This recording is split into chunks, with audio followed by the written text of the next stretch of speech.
तो last lecture हमने देखा दैट वाज सूरत स्प्लिट। हुआ क्या, दैट एक्सट्रीमिस्ट और मॉडरेट्स जो थे उनकी आपस में बन नहीं रही थी, तो इसी वजह से स्प्लिट हो गया। स्प्लिट किस वजह से हो गया था कि एक्सट्रीमिस्ट चाहते थे हमें तरीके चेंज करने चाहिए, जो हम ब्रिटिश से डील कर रहे हैं we should change our ways, but moderates were not that having that view कि वो चाहते थे जैसे हम अभी तक चलते आए हैं राइट फ्रॉम 1885 हमें वैसे ही आगे चलना चाहिए। तो they were not actually believing in those methods जो क्या पैसिव रेजिस्टेंस दिखा सकते थे। तो इसीलिए जो स्प्लिट होना था दैट वाज इन 1907 वो हो गया, वहां पे एक्सट्रीमिस्ट अलग हो गए, मॉडरेट्स अलग हो गए। तो मैंने आपसे कहा था कि British was successful in creating that divide into the Congress. एक तो कांग्रेस में और लोगों में भी डिवाइड किया था, कैसे, फॉर्मेशन ऑफ मुस्लिम लीग से। 1906 में उन्होंने मुस्लिम लीग बनाया था, तो उसकी वजह से लोगों में डिवीजन हो गया था, this division between Hindus and Muslims. अब जब कांग्रेस में भी डिवीजन हो गया तो इस टाइम पे ब्रिटिश ने सोचा इस टाइम का फायदा उठाना चाहिए हमें, ठीक है। तो उन्होंने पॉलिसी जो अप्लाई की, that policy is known as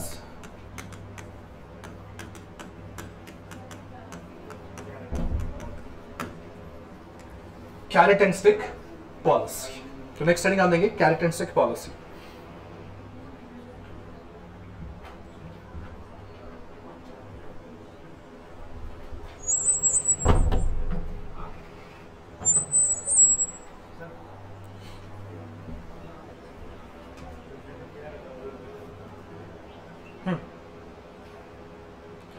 so carrot stick policy, अब देखो इसमें दो वर्ड्स है, कैरेट एंड स्टिक, ठीक है। कैरेट किन के लिए होगा, मॉडरेट्स के लिए, क्योंकि मॉडरेट्स जो है वो वैसा रेजिस्टेंस शुरू नहीं कर रहे थे अभी, इसीलिए कैरेट किन के लिए रखा गया, मॉडरेट्स के लिए। स्टिक किन के लिए था, एक्सट्रीमिस्ट के लिए, जो चाहते थे कि कांग्रेस को शुरू करना चाहिए एक मूवमेंट अगेंस्ट दी ब्रिटिश। तो इस पॉलिसी में व्हाट दे एक्चुअली डिड, उनने जो पॉलिसी अडॉप्ट की, ठीक है, तो जो भी मॉडरेट्स की डिमांड्स थी तो किसी हद तक वही मानने लग गए, क्योंकि अब इनको मॉडरेट्स को दिखाना था कि हम भी आपके साथ हैं।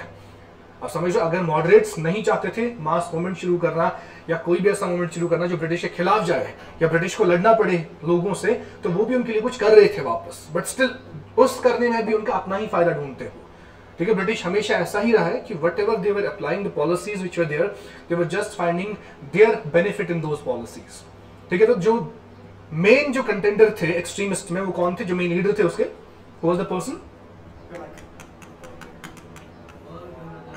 यही था ना, बाल गंगाधर तिलक। तो इसके खिलाफ केस कर दिया गया, सेडिशन चार्ज लगाया इस पे। सेडिशन क्या होता है, सेडिशन गवर्नमेंट के खिलाफ, यानी कि आप गवर्नमेंट को इन क्वेश्चन ला रहे हो और गवर्नमेंट पे ऐसे सवाल उठा रहे हो जिससे सरकार गिर सकती है, वो द सेडिशन, ठीक है। तो सेडिशन चार्ज लगाया 1908 में, किस पे, बाल गंगाधर तिलक पे। तो उस टाइम पे जो इनके न्यूज़पेपर्स थे, कौन कौन सा था, केसरी एंड, ठीक है, मेहरत था, उन पे भी उस टाइम पे सेंसरशिप लगा, उन पे उस टाइम पे उनको बंद किया गया, केसरी को, खासकर केसरी को, जो किस लैंग्वेज में था, मराठी लैंग्वेज में, तो उसको बंद किया गया उस टाइम पे। तो पहला स्टेप यही लिया गया 1908 में, तिलक पे केस चलाया गया 1908 में, that was a case of sedition, ठीक है। तो जब केस लड़ा गया उसके खिलाफ, तो प्रूव हो गया that he is actually doing the wrong acts against the British government. तो इनको डिपोर्ट किया गया इंडिया से, इनको कहां लिया गया, म्यांमार, ठीक है। वहां का जो एरिया था that was known as Mandalay, it's a place in Myanmar, ठीक है। तो वहां पे इनको डिपोर्ट किया गया, यानी कि हिंदुस्तान से निकाल के वहां रखा गया इनको। That was the first activity जिसमें पहला जो एक्सट्रीमिस्ट लीडर था इसको अरेस्ट किया गया, और यही तो चाहती थी गवर्नमेंट। जो भी ये चार लीडर्स है जो इसको फॉलो कर रहे हैं इस तरीके को, कि वो चाहते थे ब्रिटिश के खिलाफ मूवमेंट शुरू हो जाए, तो इन्हीं चारों के खिलाफ अब ये एक्शंस लिए जा रहे थे। वही थी इनकी कौन सी policy, stick policy against the extremist leaders, ठीक है। So right in this, after the split of Congress, after the split of Congress, British authority, after the split of Congress, British authority adopted this policy,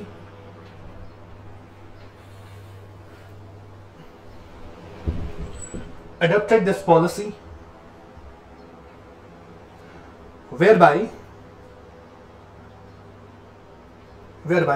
extremist leaders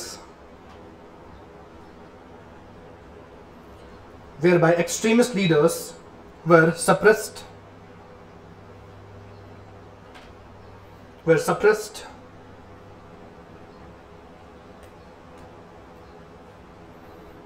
and moderates were conciliated.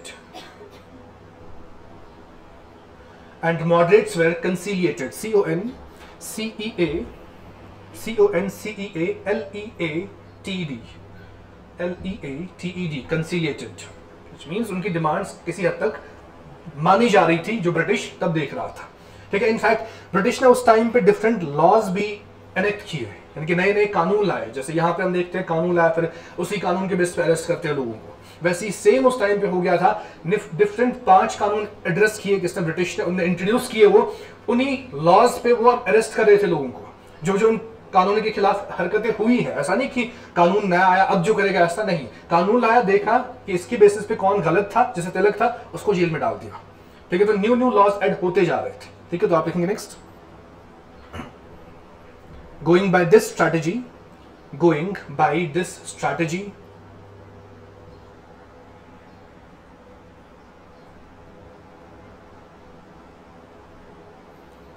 they arrested Bal Gangadhar Tilak.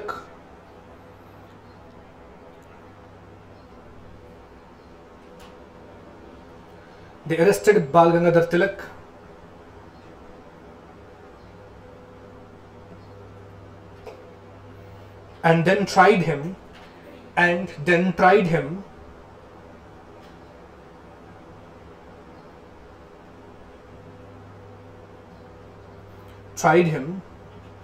under sedition of writing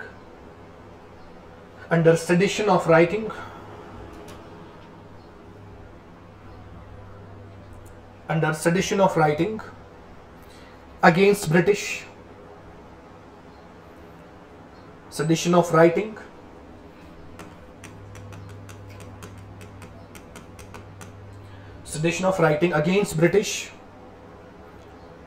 in his newspaper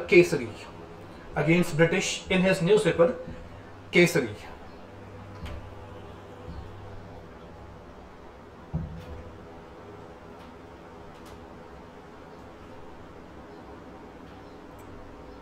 Next, okay. Under this case, he was deported.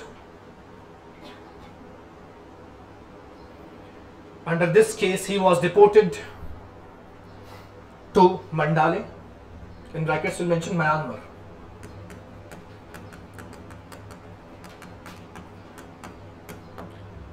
To Mandale, Myanmar, for 6 years.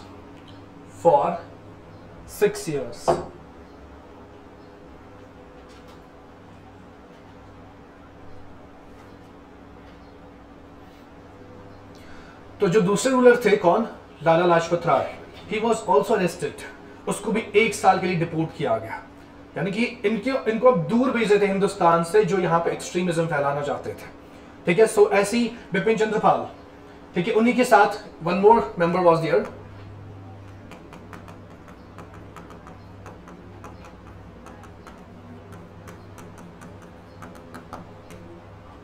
इनका नाम हमने पहले भी देखा हुआ है, steam navigation company. ठीक है. ही वॉज द पर्सन जिनके साथ क्या हुआ, इनको भी उस टाइम पे अरेस्ट किया गया.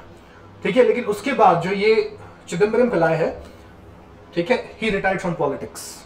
इसने रिटायरमेंट दे दिया क्योंकि ही वॉज सीइंग दैट रेप्रेशन जो हो रहा है ब्रिटिश के साइड से, जो हम पे ये जुल्म किया जा रहा है, यहाँ कुछ होना नहीं है. तो he got simply retired. But the 3 persons, ठीक है, एक तो बिपिन चंद्र पाल और लाला लाजपत राय और बाल गंगाधर तिलक, ठीक है, इनको जेल्स में डाला गया.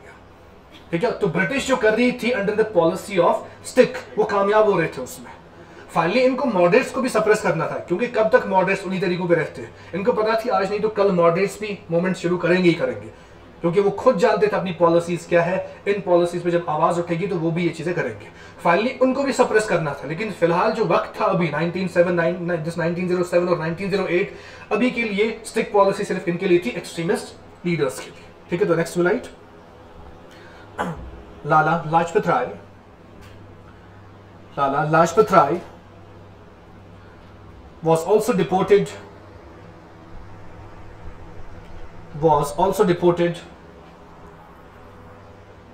for 1 year.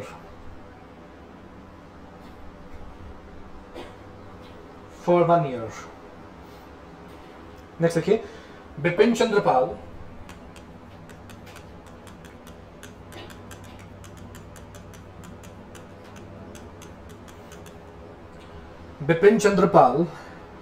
and V.O. Chidambaram Pillai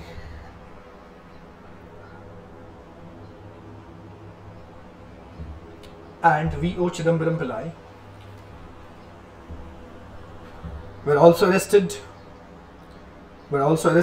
for 6 months.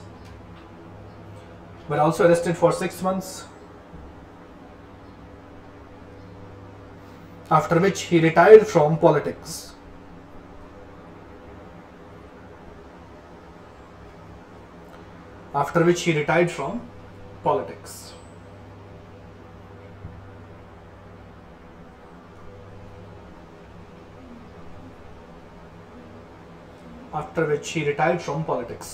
अब ये था स्टिक पॉलिसी मैंने 3-4 चीजें देखी।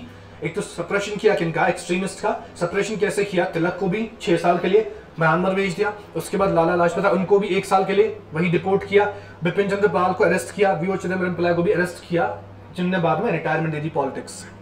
ठीक है, अब जो मॉडरेट्स थे उनके लिए क्या था, जो कैरेट पॉलिसी थी वो, हाँ दोनों में, ठीक है, जो उसके बाद मॉडरेट्स थे उनके लिए क्या किया, उन्हीं के लिए थी कैरेट पॉलिसी। वो कैरेट पॉलिसी कैसे दिखी, ब्रिटिश ने क्या किया, उन्होंने जो नेक्स्ट एक्ट लाया that was government of India act 1909। इसी को फेमसली बोलते हैं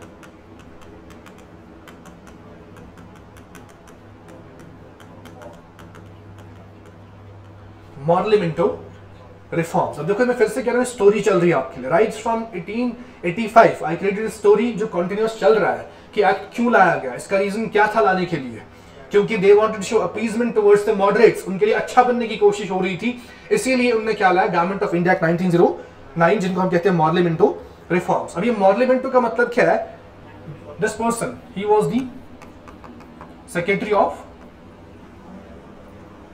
ऑफ कब बना था सेक्रेटरी ऑफ स्टेट, 1885 में, 1858 में, ठीक है, जब वाइसरॉय आ गया वहां पे सेक्रेटरी ऑफ स्टेट बनाया गया था, ये वही सेक्रेटरी ये था इस टाइम पे, कहां पे, ब्रिटेन में। और मिंटो क्या था, इन दोनों ने मिलके रिफॉर्म्स लाने की कोशिश की, किनको खुश करने के लिए, मॉडरेट्स को खुश करने के लिए, ठीक है, कैरेट एंड स्टिक पॉलिसी में। तो उसी को हम फेमसली कहते हैं गवर्नमेंट ऑफ इंडिया एक्ट 1909। और इसमें एक और पर्सन का हाथ है actually, Dadabhai Naoroji, he went to this Britain, वो यहां से ब्रिटेन गए और उनसे बात की यहां से मॉर्ले से कि कुछ करना चाहिए हमें इंडिया के लिए इस टाइम पे, जो लीडर्स है, जो मॉडरेट लीडर्स है, अगर आप उनके लिए कुछ करोगे नहीं तो कल को वो भी खिलाफ हो जाएंगे। अभी वो मास मूवमेंट कोई शुरू नहीं कर रहे, बट अगर हम ऐसे ही चले, उनके लिए कुछ हुआ नहीं तो खिलाफ सब हो जाएंगे। तो तब जाके इन्होंने सोचा, the secretary of the state and the viceroy, इन दोनों ने मिलकर जो स्कीम लाई, that was government of India act 1909। ठीक है, so you write the next point. The policy of appeasement,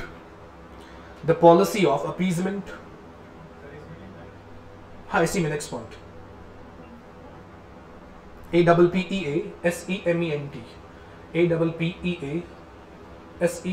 APPEASEMENT, appeasement towards the moderate leaders,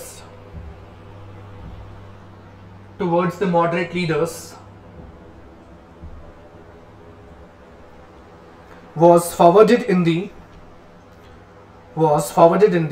Morley-Minto reforms, of 1909.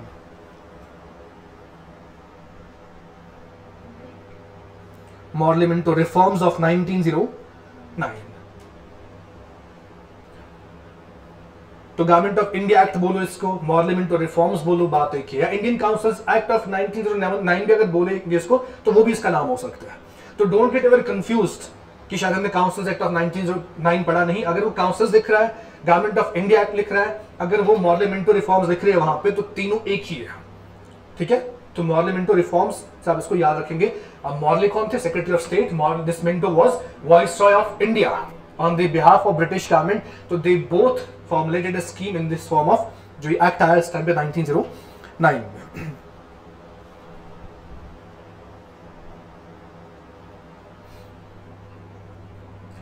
तो next heading, We'll give this Government of India Act 1909. In brackets, we'll mention Modeling Reforms. Okay, the next heading as Government of India Act 1909.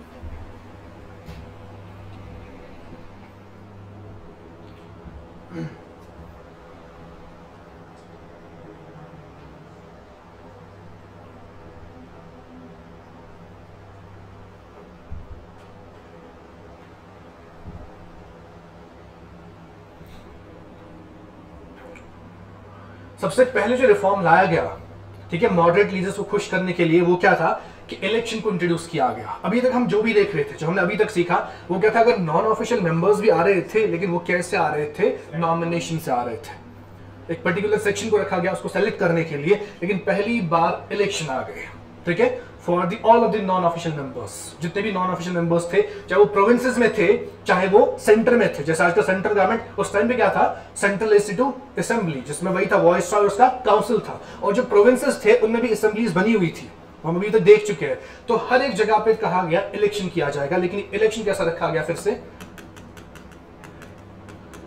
Indirect election रखा गया, ठीक है। Provincial assemblies के लिए क्या रखा गया, इनडायरेक्ट इलेक्शन इंट्रोड्यूस किया गया, जिसमें वहीं से बोला गया कि कौन कौन इस इलेक्शन में वोट कर सकते हैं, ठीक है। तो वहीं फिर से आगे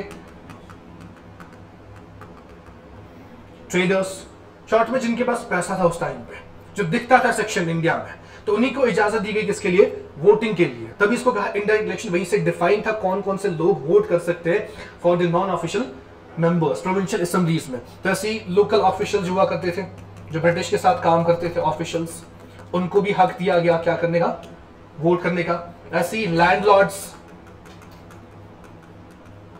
ठीक है, they were also allowed to participate into elections, किन के लिए, नॉन ऑफिशियल मेंबर्स के लिए। ऐसे एक और सेक्शन जोड़ा गया इसके साथ,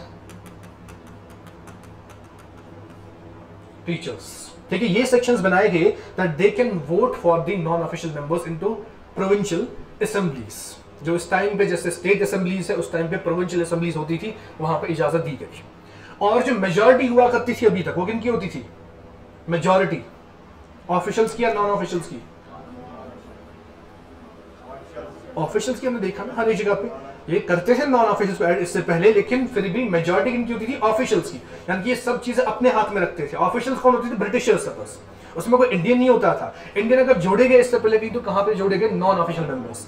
तो उन्हीं के लिए इलेक्शन ऐड किया गया, और जो मेजॉरिटी हुआ करती थी ऑफिशियल्स की, उसको भी खत्म किया गया। यानी कि मेजॉरिटी किनके, नॉन ऑफिशियल्स की। लेकिन ये सिर्फ कहां रखा गया, प्रोविंसेस में, सेंटर में नहीं रखा गया। जो सेंट्रल सीट थी, जहां बंगाल से सब कुछ कंट्रोल कर रहे थे, वहां पे अभी भी मेजॉरिटी किसकी रखी गई, ऑफिशियल्स की, यानी कि ब्रिटिश की। लेकिन जितने भी प्रोविंसेस थे जिसपे कब्जा था किसका, ब्रिटिश का, वहां पे ऑफिशियल मेजॉरिटी को खत्म किया गया। वहां अब ज्यादा मेंबर्स कौन थे, नॉन ऑफिशियल्स। ये समझ आया, फिर से बताओ, फिर से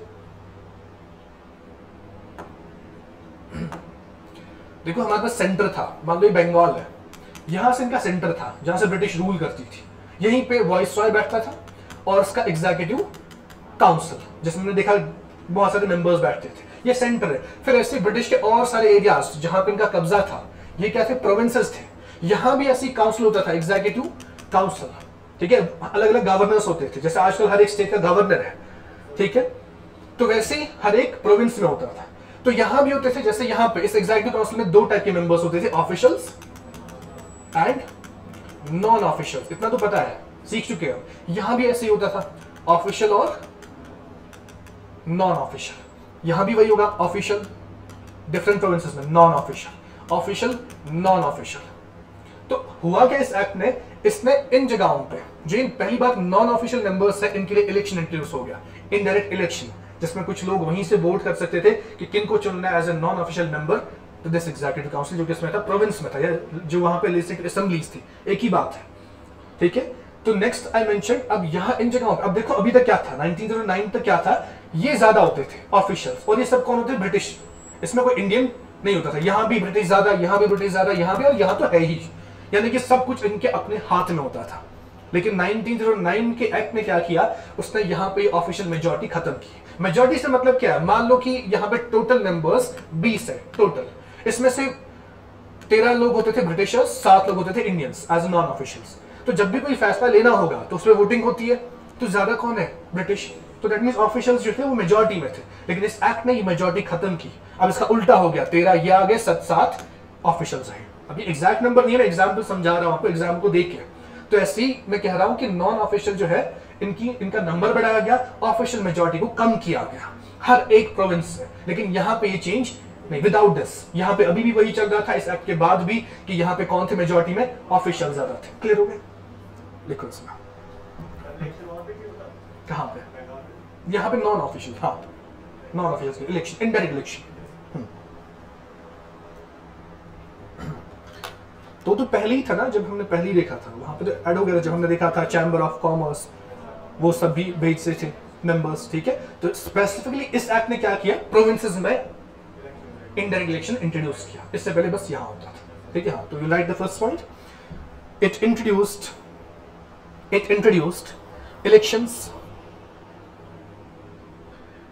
introduced elections in provincial legislative councils.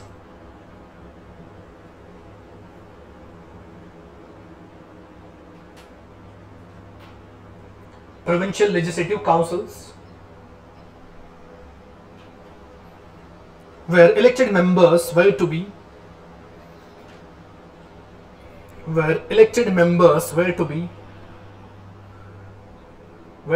indirectly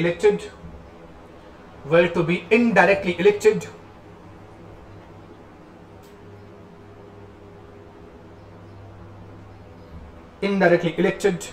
by an electoral college,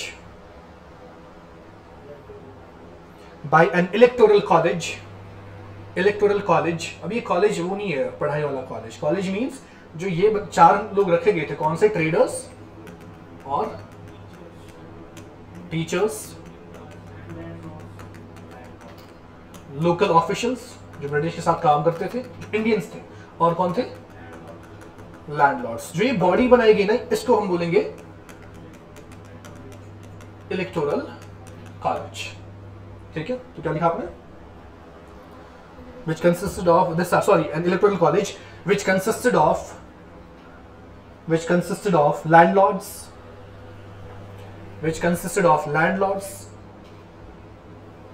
local officials, teachers and traders.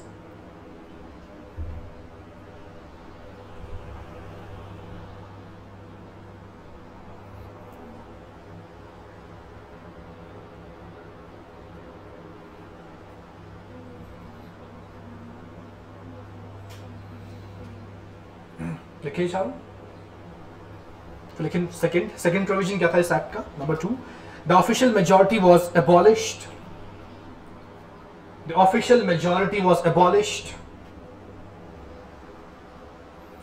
abolished in the provincial legislative councils.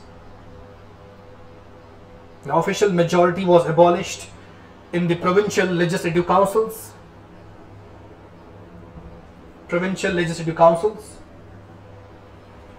But it was retained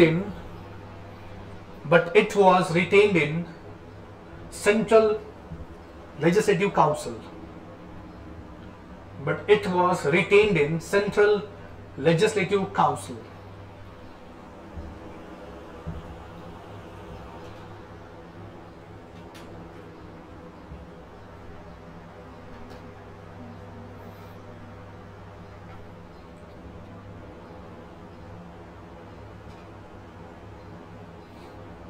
इसके बाद जो नेक्स्ट प्रोविजन लाया इस एक्ट ने, जो ये और दिखा रहे थे कि और क्या हम करने जा रहे हैं, इन्होंने एक प्रैक्टिस शुरू की कि आप बजट को डिस्कस कर सकते हो। आप डिस्कस तो पहले ही हो रहा था, बट यहां पे ऐड क्या हो गया कि आप वोट भी कर सकते हो बजट पे।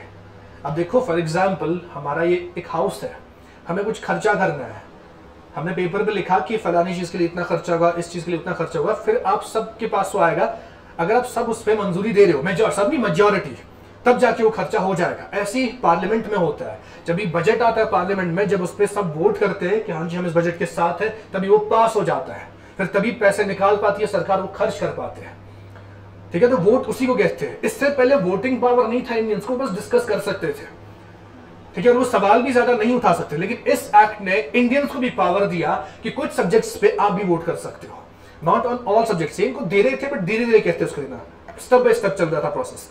इनसे कहा कि आप बजट पे डिस्कस भी कर सकते हो, आप कुछ सब्जेक्ट्स पे वोट भी कर सकते हो। सब्जेक्ट्स का मतलब क्या है मेरा, बजट में डिफरेंट सब्जेक्ट्स होते हैं, जैसे हेल्थ एक सब्जेक्ट है, एजुकेशन एक सब्जेक्ट है, ठीक है, ऐसी जैसा और कोई सेक्टर, इलेक्ट्रिसिटी, ठीक है, वो एक सेक्टर है। तो मान लो कि इंडियंस को बोला ठीक है फॉरेन पॉलिसी, वो एक सेक्टर है, ठीक है, तो ऐसे इंडियंस को बोला कि आप हेल्थ पे डिस्कस कर सकते हो, आप उस पर वोट भी कर सकते हो, क्या इस पे खर्चा करना है या नहीं है। आप एजुकेशन पे बात कर सकते हो, आप उस पर वोट भी कर सकते हो कि इतना खर्चा हमें करना है या नहीं करना है। तो कुछ सब्जेक्ट्स का हक दिया गया इनको जिसपे ये वोट कर सकते थे, नॉट ओवरऑल बजट। और साथ में इनको ये भी हक दिया गया कि आप सवाल भी पूछ सकते हो जिन्हें हम कहेंगे supplementary questions.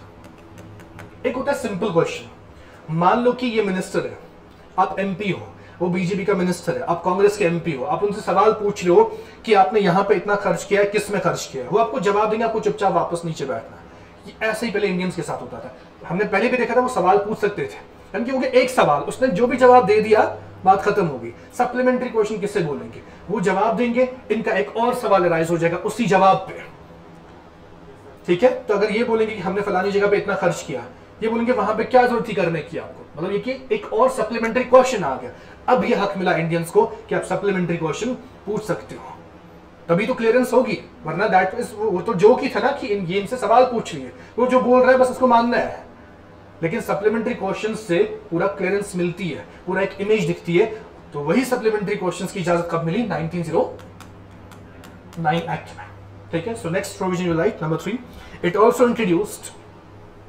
it also introduced the practice of discussing budget,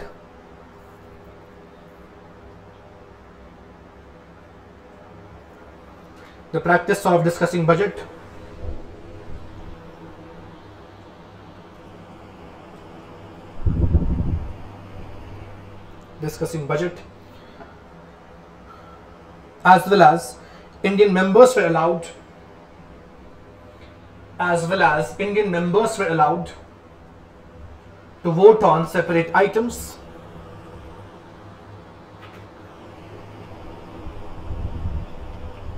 Indian members were allowed to vote on separate items and ask questions, supplementary questions,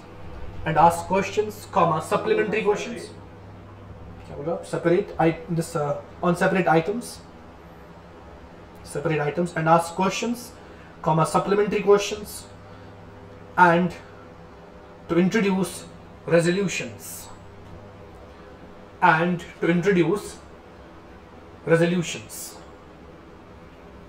अब ये रेजोल्यूशन इंट्रोडक्शन का मतलब क्या होगा, कौन बताएगा?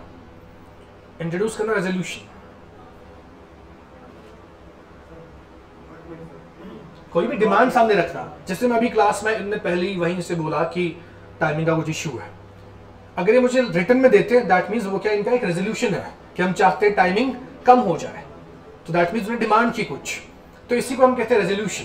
तो इंडियंस को इससे पहले बस किसकी इजाजत थी, हाउस में बैठने की, बजट को सुनने की और एक सवाल पूछने की। लेकिन अब क्या इजाजत मिल रही है, अब ये सप्लीमेंट्री सवाल भी पूछ सकते हैं, बजट पे वोट भी कर सकते हैं और as well as resolution introduce भी कर सकते हैं। यानी कि कोई मुद्दा अगर होता तो वो इंट्रोड्यूस करते रेजोल्यूशन इन रिटन फॉर्म, तो वो देते हाउस को, वो उस पर फिर बातचीत करते। तो ये पहली बार हो रहा था, Indians were allowed to introduce resolutions in front of the British house, ठीक है। तो फिर जो नेक्स्ट हरकत इसमें होगी इस एक्ट में, अब यहां पे देखो ब्रिटिश ने क्या किया, फिर से वही डिवाइड एंड रूल पॉलिसी चला रहे थे। इस एक्ट में भी वही दिख रहा था, कैसे इन्होंने मुस्लिम्स के लिए इंट्रोड्यूस किया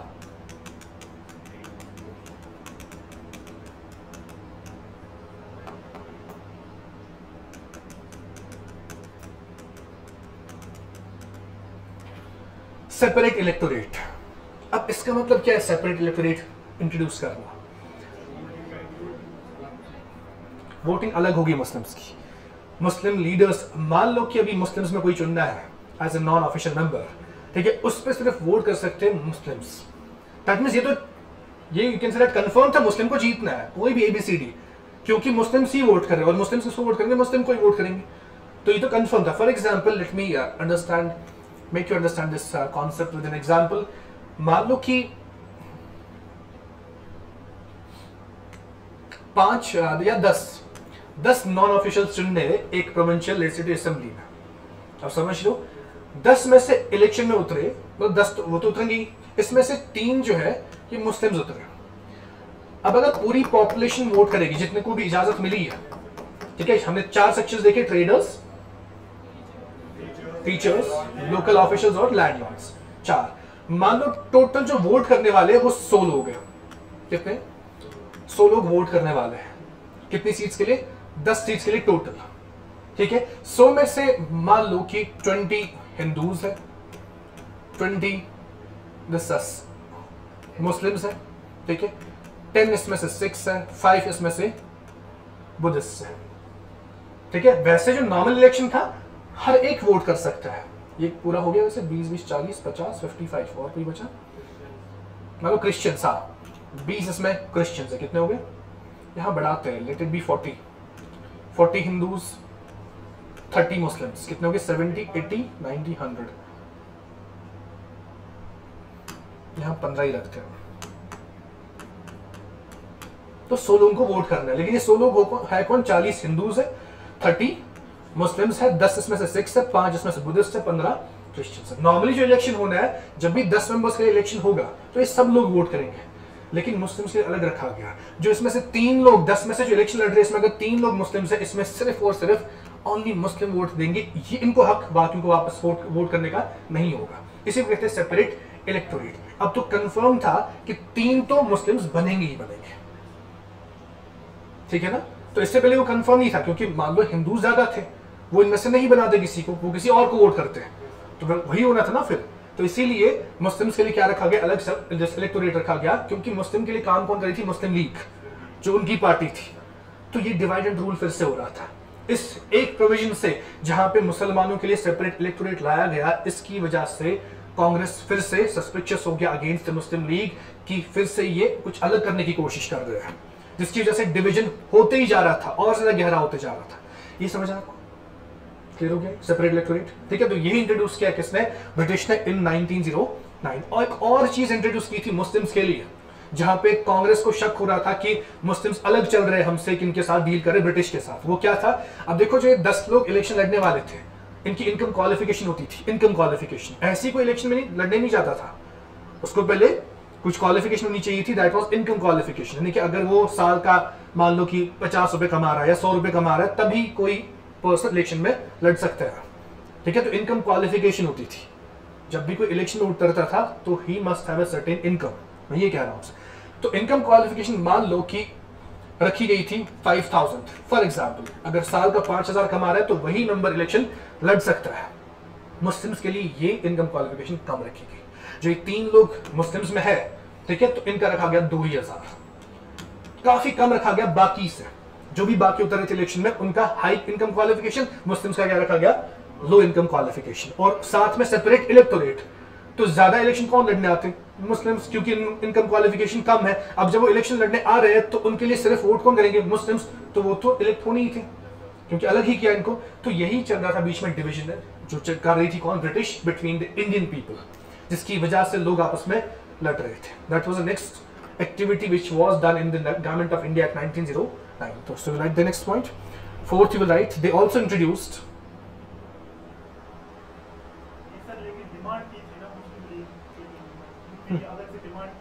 तभी तो कर रहे थे, हाँ बिल्कुल। अब ये कांग्रेस इसको शक की बुनियाद पर देख रही थी, ठीक है, और ब्रिटिश जानबूझ के मान भी रही थी। अब क्या जरूरत थी ब्रिटिश को कि इनकम कम रखी इतनी?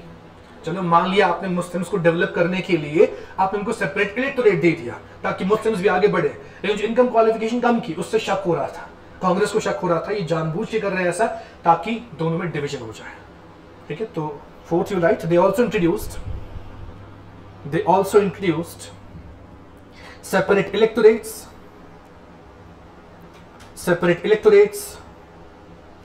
for the Muslims.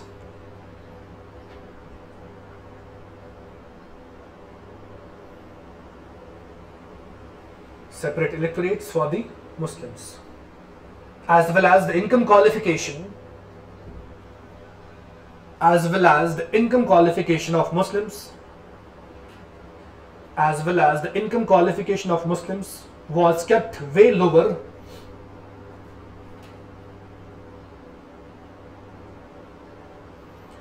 was kept way lower than the other communities.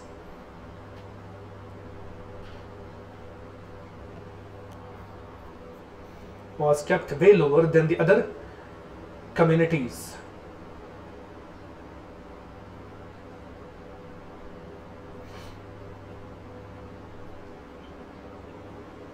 एक और डेवलपमेंट होगी इसी एक्ट ने जो लाई थी, ब्रिटिश ने वहीं से बोला कि एक मेंबर हिंदुस्तान का ऐड हो सकता है कहां पे, वॉइस रॉय के एग्जीक्यूटिव काउंसिल में। सेंटर अगर आपको याद हो, जो सेंटर था बंगाल जहां पे इनका सेंटर था, वॉइस रॉय का काउंसिल होता था, वॉइस रॉय एग्जीक्यूटिव काउंसिल। इसमें कौन कौन मेंबर्स होते थे, official and non officials. Non officials almost कौन थे, इंडियंस ही होते थे। ये सब कौन थे, ब्रिटिश थे, ठीक है। तो इस वाले काउंसिल में इसको कहते थे एग्जीक्यूटिव काउंसिल, मिला के इसको कहते थे सेंट्रल लेजिस्लेटिव काउंसिल। लेजिस्लेटिव जो लॉ बनाते हैं, इंप्लीमेंट करने वाले ये होते थे सिर्फ ब्रिटिश, ठीक है। पहली बार ब्रिटिश ने 1909 एक्ट में कहा कि इस वाले जो टीम, जो ये वाली टीम है, इसमें एक Indian, one Indian can be added. पहली बार एक हिंदुस्तानी ऑफिशियल मेंबर्स में ऐड होगा, इनके वॉइस रॉय के एग्जीक्यूटिव काउंसिल में ऐड हो जाएगा। तो पहले जो बने, जो ऐड हो गए, the person was named as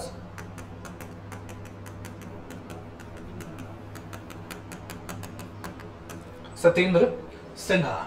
he was the first Indian member जिसको पहली बार ब्रिटिश ने किसमें जोड़ा, वॉइस रॉय के एग्जीक्यूटिव काउंसिल में, के ऑफिशियल मेंबर्स की बात में कर रहा हूं। तो ये कौन सा था, 1909 में जब ऐसा हो गया, that first time Indian was being added to the viceroy executive council, ठीक है। So next to right,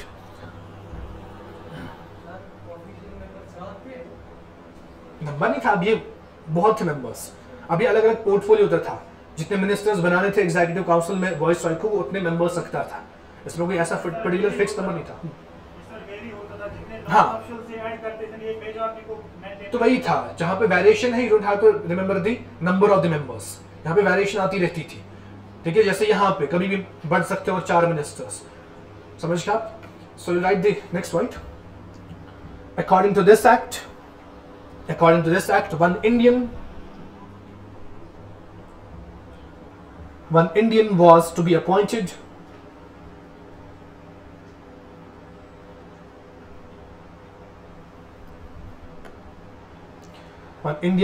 appointed in the Viceroy's Executive Council.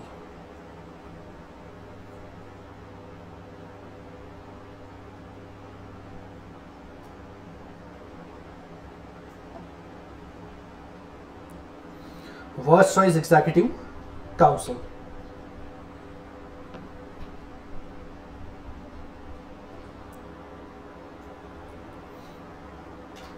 इसी में आप देखेंगे next point, Satyendra Sinha in 1909, Satyendra Sinha in 1909 became the first member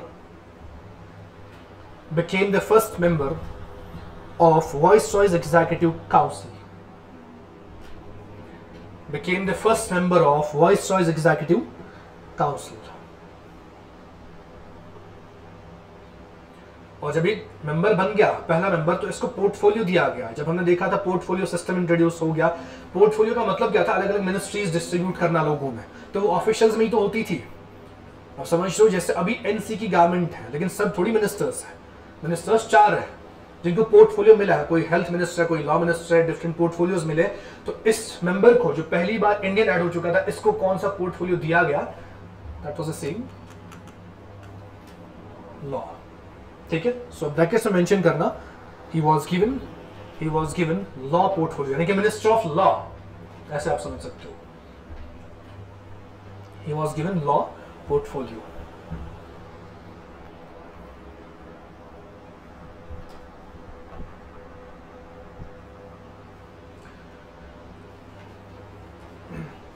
एक quick revision मारो इन provisions का 1909 का। I will ask you after 2 minutes, मैं पे रिवीजन मारो इनका, जितने भी हमने प्रोविजंस लिखे, क्या क्या हमने सीखा इसमें, कि नई चीजें इंट्रोड्यूस क्या होगी जो ब्रिटिश ने की।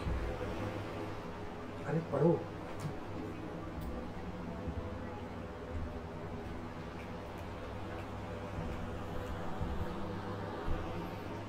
एग्जामिनेशन पॉइंट ऑफ व्यू की बात अगर हम करें, तो ये जो एक्ट्स जितने भी हम पढ़ रहे हैं, हमने 2-3 एक्ट्स अभी तक पढ़े, गवर्नमेंट ऑफ इंडिया 1858, ठीक है, उसके बाद हमने दूसरा पढ़ा था 1860, वन काउंसिल्स एक्ट, ठीक है। उसके बाद हम ये शायद पढ़ रहे तीसरा, ठीक है। तो ये बहुत इंपॉर्टेंट है, क्वेश्चंस डायरेक्टली आते हैं इनसे। ये स्टेटमेंट्स लिखे होते हैं तो आपको चूज करना होता है कौन सा सही है कौन सा गलत है।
इससे पहले इलेक्शन नहीं हो रहे थे जिसमें प्रोविंसेस में नहीं, अपने हिसाब से चूज करते थे हाँ किसको लेना। बिल्कुल, नॉमिनेशन था सिर्फ। पहली बार इलेक्शन इंडिया में अगर आए तो वो सेंटर में आए थे नॉन ऑफिशियल मेंबर्स में, जैसे पहले वाले उसमें देखे थे सेंटर में। इस बार प्रोविंसेस में इंट्रोड्यूस हो रहा था।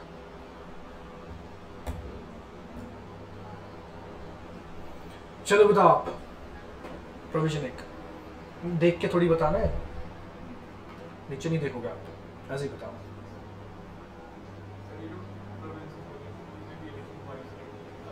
क्या हो गया?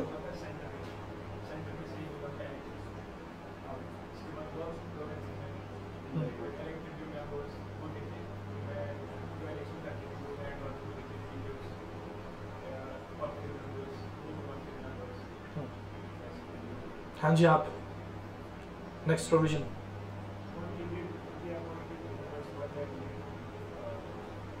एक इंडियन को अपॉइंट किया जा रहा था एग्जीक्यूटिव काउंसिल में, कौन था ये पहला? चलो एक बताओ आप, क्या किया? अभी भी क्या था? ऑफिशियल्स की मेजॉरिटी थी। हाँ जी चलो आप बताओ एक provision.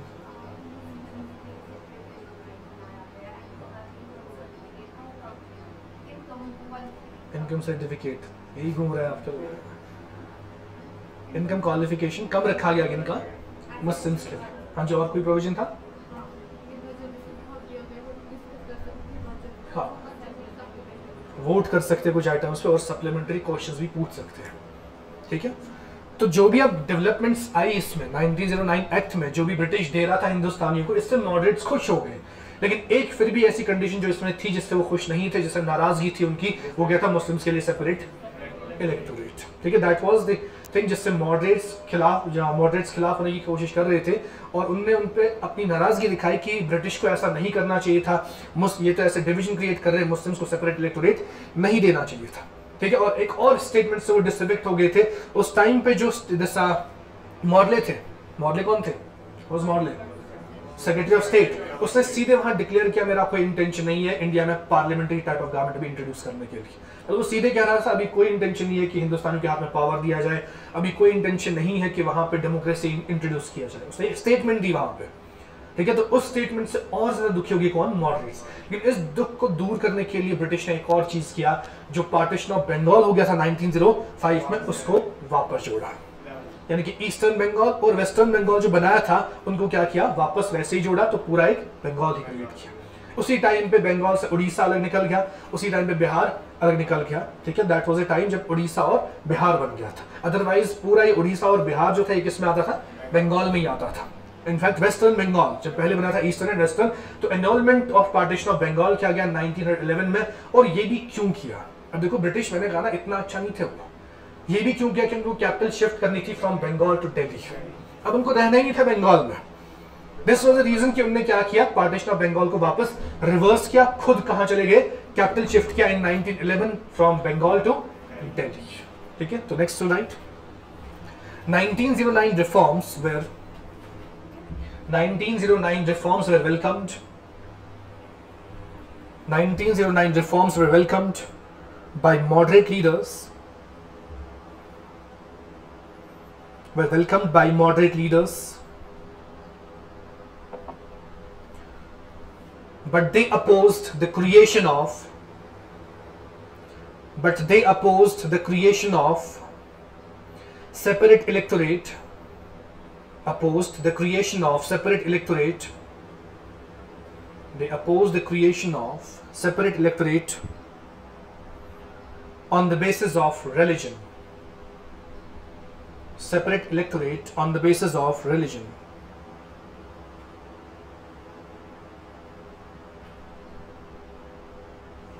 Next, okay. Moreover, they were disaffected by. Moreover, they were disaffected by the statement of. Moreover, they were disaffected by the statement of Morley. The statement of Morley,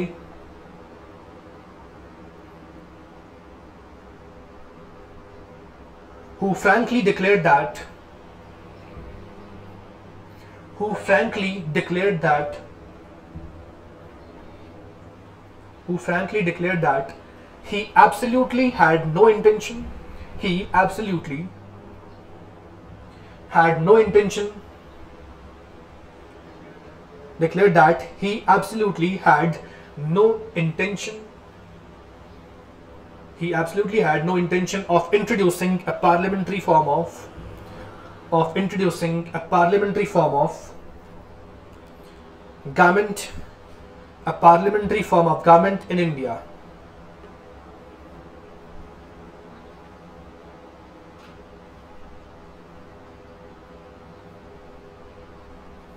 Parliamentary form of this form of government in India. जो मैंने आपसे कहा कि इस नाराजगी को दूर करने के लिए उन्होंने क्या किया, बंगाल को वापस एनरोलमेंट उसका किया, उसको वापस जोड़ा गया। और ये किसने अनाउंस किया उस टाइम पे जो थे, the king, there king was king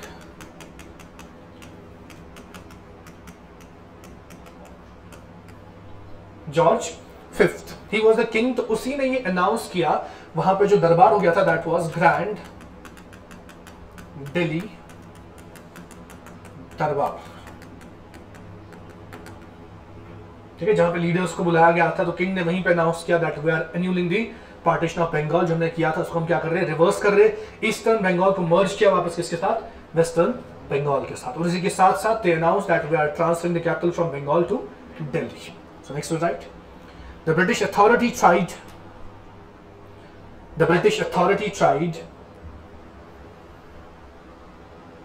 tried to address the resentment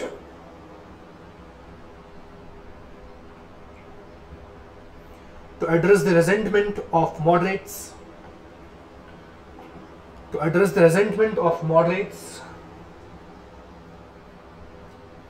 in Grand Delhi Darbar. Resentment of moderates in Grand Delhi Darbar of 1911.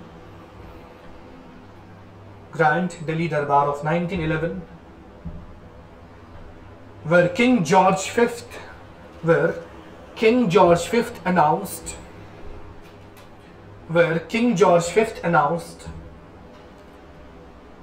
annulment, ANNUEL, MENT,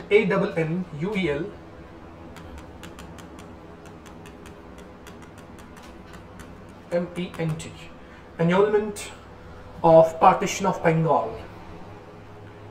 Annulment of partition of Bengal.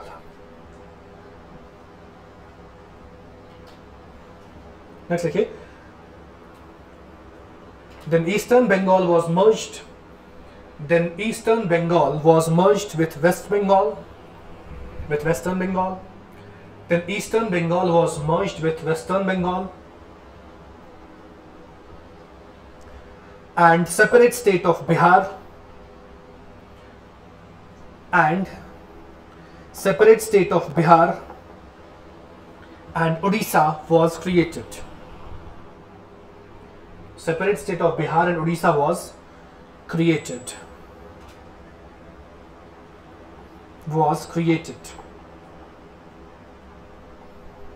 Next, okay, the capital of British India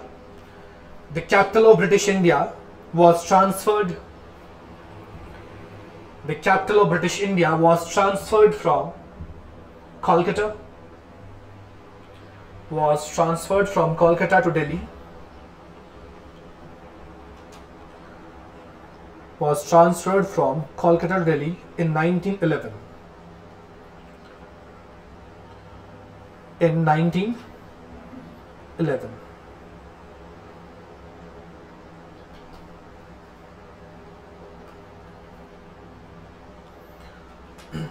ठीक है, तो आज इतना रखते हैं। जो next part हमारा होगा दैट इज दी, हम महात्मा गांधी के बारे में हम जानेंगे, जो उनका अर्ली करियर था जब वो साउथ अफ्रीका में थे इस टाइम में।